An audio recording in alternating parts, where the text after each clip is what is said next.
ಅನೇಕ ಹಣ್ಣುಗಳು ನಮ್ಮ ಆರೋಗ್ಯವನ್ನ ಸುಧಾರಿಸುವಲ್ಲಿ ಮಹತ್ವದ ಪಾತ್ರ ವಹಿಸುತ್ತವೆ. ಅಂತಹ ಹಣ್ಣುಗಳಲ್ಲಿ ಸ್ಟಾರ್ ಫ್ರೂಟ್ ಅಥವಾ ಕ್ಯಾರಂಬೋಲಾ ಹಣ್ಣು ಕೂಡ ಒಂದು. ನಕ್ಷತ್ರದ ಆಕೃತಿಯಲ್ಲಿರುವ ಈ ಹಣ್ಣು ದೇಹದಲ್ಲಿನ ಅನೇಕ ಸಮಸ್ಯೆಗಳನ್ನ ಸುಧಾರಿಸಲು ಸಹಕಾರಿಯಾಗಿದೆ. ನಕ್ಷತ್ರದ ಹಣ್ಣುಗಳು ಮೊದಲು ಹಸಿರು ಬಣ್ಣದಲ್ಲಿ ಇರುತ್ತವೆ, ನಂತರ ಹಣ್ಣು ಹಳದಿ ಬಣ್ಣಕ್ಕೆ ತಿರುಗುತ್ತದೆ. ಮಾಗಿದ ನಕ್ಷತ್ರದ ಹಣ್ಣು ತಿರುಳಿರುವ ಕುರುಕುಲಾದ ಮತ್ತು ರಸಭರಿತವಾಗಿರುತ್ತದೆ, ಜೊತೆಗೆ ಸಿಹಿ ಮತ್ತು ಸ್ವಲ್ಪ ಹುಳಿ ರುಚಿಯನ್ನ ಹೊಂದಿರುತ್ತದೆ. ಸಣ್ಣ ನಕ್ಷತ್ರದ ಹಣ್ಣುಗಳು ದೊಡ್ಡ ಹಣ್ಣುಗಳಿಗಿಂತ ಹೆಚ್ಚು ರುಚಿಕರವಾಗಿರುತ್ತವೆ.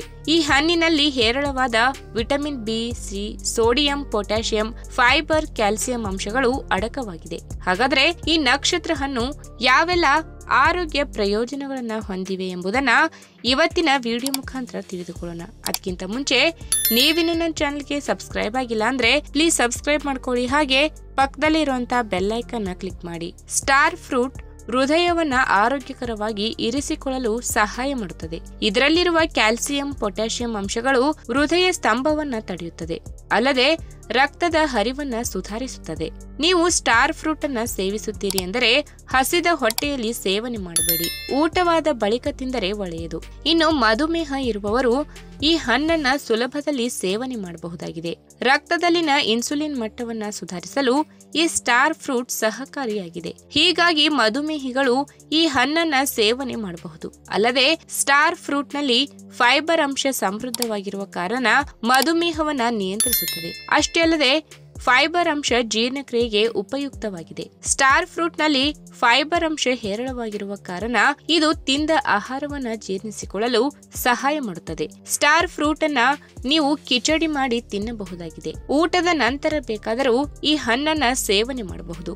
ಮಾಂಸಾಹಾರ ಕೆಲವು ಗಟ್ಟಿ ಆಹಾರ ಪದಾರ್ಥಗಳನ್ನ ಸೇವಿಸಿದಾಗ ಅಜೀರ್ಣತೆ ಉಂಟಾಗಿ ತೊಂದರೆಯಾದರೆ ಈ ಸ್ಟಾರ್ ಫ್ರೂಟ್ ಅನ್ನ ಸೇವನೆ ಮಾಡಿ. ಇನ್ನು ಸ್ಟಾರ್ ಫ್ರೂಟ್ ನಲ್ಲಿ ವಿಟಮಿನ್ ಸಿ ಅಂಶ ಹೇರಳವಾಗಿದೆ, ಹೀಗಾಗಿ ಇದು ದೇಹದಲ್ಲಿ ಅನೇಕ ಸಮಸ್ಯೆಗಳಿಗೆ ಪರಿಹಾರ ನೀಡುತ್ತದೆ. ಅಲ್ಲದೆ ಹೇರಳವಾದ ನೀರಿನಂಶವಿರುವ ಕಾರಣ ದೇಹ ನಿರ್ಜಲೀಕರಣವಾಗದಂತೆ ತಡೆಯುತ್ತದೆ. ಇದರ ಜ್ಯೂಸ್ ಮಾಡಿ ಸೇವನೆ ಮಾಡಬಹುದು, ಆದ್ರೆ ನೆನಪಿಡಿ, ಹುಳಿ ಇರುವ ಕಾರಣ ಹೆಚ್ಚಿನ ಸೇವನೆ ಮಾಡುವುದು ಒಳ್ಳೆಯದಲ್ಲ, ಪಿತ್ತವಾದರೆ ಕಷ್ಟ.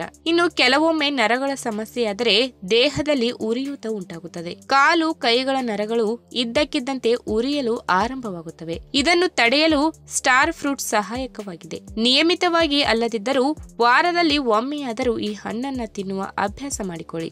ಆರೋಗ್ಯವನ್ನ ಸುಧಾರಿಸಿಕೊಳ್ಳಬಹುದು, ದಂತ ಸಮಸ್ಯೆಗಳನ್ನ ದೂರವಾಗಿಸಬಹುದು.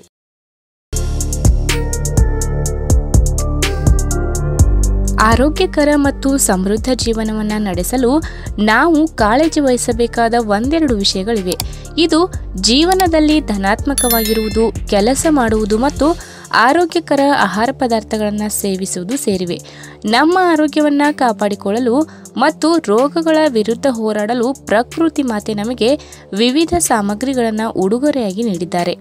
ಅವುಗಳಲ್ಲಿ ದಾಳಿಂಬೆ ಕೂಡ ಒಂದು. ಆರೋಗ್ಯಕರ ಮೈಕಟ್ಟಿಗಾಗಿ ಹಣ್ಣು ಮತ್ತು ತರಕಾರಿಗಳನ್ನು ಸೇವಿಸಲು ಆಗಾಗ್ಗೆ ಸಲಹೆ ನೀಡಲಾಗುತ್ತದೆ. ಆರೋಗ್ಯಕರ ಮೈಕಟ್ಟು ಮಾತ್ರವಲ್ಲ, ಅನೇಕ ರೋಗಗಳಿಂದ ಪರಿಹಾರ ಪಡೆಯಲು ಹಣ್ಣಿನ ಸೇವನೆ ಅಗತ್ಯವೆಂದು ಪರಿಗಣಿಸಲಾಗಿದೆ. ಈ ಹಣ್ಣುಗಳಲ್ಲಿ ದಾಳಿಂಬೆ ಪ್ರಮುಖವಾದದ್ದು. ದಾಳಿಂಬೆ ತನ್ನ ರುಚಿ ಮತ್ತು ಅದರ ಗುಣಗಳಿಗೆ ಪ್ರಸಿದ್ಧವಾಗಿದೆ. ದಾಳಿಂಬೆ ಬೀಜ ಮಾತ್ರವಲ್ಲ, ಅದರ ಸಿಪ್ಪೆಗಳು ಮತ್ತು ಹೂಗಳನ್ನು ಸಹ ಅನೇಕ ಸಮಸ್ಯೆಗಳಲ್ಲಿ ಬಳಸಲಾಗುತ್ತದೆ. ಮಧುಮೇಹವಿದ್ದರೆ ದಾಳಿಂಬೆ ಹೂಗಳನ್ನು ಬಳಸಬೇಕು. ಮಧುಮೇಹ ರೋಗಿಯು ರಕ್ತದ ಗ್ಲೂಕೋಸ್ ಮಟ್ಟವನ್ನು ನಿಯಂತ್ರಿಸುತ್ತದೆ. ಇದನ್ನು ದಾಳಿಂಬೆ ಹೂಗಳಿಂದ ಮಾಡಬಹುದು. ವಾಸ್ತವವಾಗಿ ದಾಳಿಂಬೆ ಹೂಗಳು ಉತ್ಕರ್ಷಣ ನಿರೋಧಕ ಗುಣಲಕ್ಷಣಗಳು ಮತ್ತು ಫೈಟೋಕೆಮಿಕಲ್ಸ್ ರಿಸರ್ವರ್ಗಳನ್ನು ಹೊಂದಿವೆ. ಇದರ ಮೂಲಕ ಮಧುಮೇಹದಿಂದ ಉಂಟಾಗುವ ಇತರ ಸಮಸ್ಯೆಗಳನ್ನು ಕಡಿಮೆ ಮಾಡಬಹುದು. ಹಾಗಾದ್ರೆ ದಾಳಿಂಬೆ ಹೂಗಳ ಪ್ರಯೋಜನಗಳ ಬಗ್ಗೆ ಈ ವಿಡಿಯೋ ಮೂಲಕ ತಿಳಿದುಕೊಳ್ಳೋಣ. ಅದಕ್ಕಿಂತ ಮುಂಚೆ ನೀವಿನ್ನೂ ನನ್ನ ಚಾನಲ್ಗೆ ಸಬ್ಸ್ಕ್ರೈಬ್ ಆಗಿಲ್ಲ ಅಂದ್ರೆ ಪ್ಲೀಸ್ ಸಬ್ಸ್ಕ್ರೈಬ್ ಮಾಡ್ಕೊಳ್ಳಿ, ಹಾಗೆ ಪಕ್ಕದಲ್ಲಿರುವಂಥ ಬೆಲ್ ಐಕನ್ನ ಕ್ಲಿಕ್ ಮಾಡಿ. ದಾಳಿಂಬೆ ಹೂಗಳ ಸಂಶೋಧನೆ 2008ರಲ್ಲಿ ಡಯಾಬಿಟಿಸ್, ಒಬೆಸಿಟಿ ಮತ್ತು ಮೆಟಬಾಲಿಸಮ್ ಜರ್ನಲ್ನಲ್ಲಿ ಪ್ರಕಟವಾದ ಅಧ್ಯಯನದ ಪ್ರಕಾರ ದಾಳಿಂಬೆ ಹೂವು PPAR ಆಲ್ಫಾ ಗಾಮಾ ಗುಣಲಕ್ಷಣಗಳನ್ನು ಒಳಗೊಂಡಿದೆ. ದಾಳಿಂಬೆ ಹೂಗಳ ಈ ಗುಣಗಳು ಕೊಬ್ಬಿನ ಆಮ್ಲೀಯ ಸೇವನೆ ಮತ್ತು ಉತ್ಕರ್ಷಣ, ಉರಿಯೂತ ಮತ್ತು ನಾಳಿಯ ಕಾರ್ಯವನ್ನು ನಿಯಂತ್ರಿಸುವುದಲ್ಲದೆ ವಾಸ್ತವವಾಗಿ ಅವು ರಕ್ತದ ಗ್ಲೂಕೋಸ್ ಮಟ್ಟವನ್ನು ಸಮತೋಲನಗೊಳಿಸುತ್ತವೆ. ಅಷ್ಟೇ ಅಲ್ಲ, ಮಧುಮೇಹಕ್ಕೆ ಚಿಕಿತ್ಸೆ ನೀಡಲು ದಾಳಿಂಬೆ ಹೂಗಳನ್ನು ಗ್ರೀಕ್ ನಾಗರಿಕತೆ ಮತ್ತು ಆಯುರ್ವೇದದಲ್ಲಿ ಶತಮಾನಗಳಿಂದ ಬಳಸಲಾಗುತ್ತಿದೆ. ಉತ್ಕರ್ಷಣಶೀಲ ಒತ್ತಡವು ಮೆದುಳಿನ ಜೀವಕೋಶಗಳನ್ನು ಹಾನಿಗೊಳಿಸುತ್ತದೆ, ಮೆದುಳಿನ ದಕ್ಷತೆಯ ಮೇಲೂ ಪರಿಣಾಮ ಬೀರುತ್ತದೆ. ಆದರೆ ದಾಳಿಂಬೆ ಹೂವನ್ನು ಸೇವಿಸಿದರೆ ಉತ್ಕರ್ಷಣದ ಅಪಾಯವನ್ನು ಕಡಿಮೆ ಮಾಡಿ ಮೆದುಳು ಸರಿಯಾಗಿ ಕಾರ್ಯನಿರ್ವಹಿಸುವಂತೆ ಮಾಡುತ್ತದೆ. ದಾಳಿಂಬೆ ಹೂಗಳನ್ನು ಸೇವಿಸುವ ಜನರು ಉತ್ತಮ ಸ್ಮರಣೆಯನ್ನು ಹೊಂದಿದ್ದಾರೆ ಎಂದು 2011ರ ಅಧ್ಯಯನವು ಕಂಡುಹಿಡಿದಿದೆ.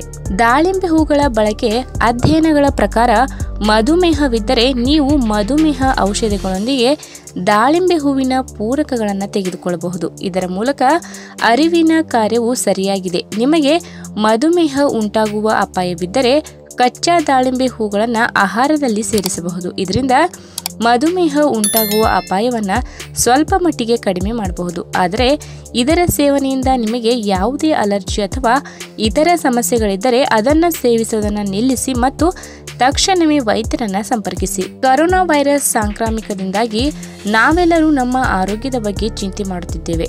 ಶಿಫಾರಸು ಮಾಡಲಾದ ಸುರಕ್ಷತಾ ಕ್ರಮಗಳನ್ನು ಅನುಸರಿಸುತ್ತೇವೆ.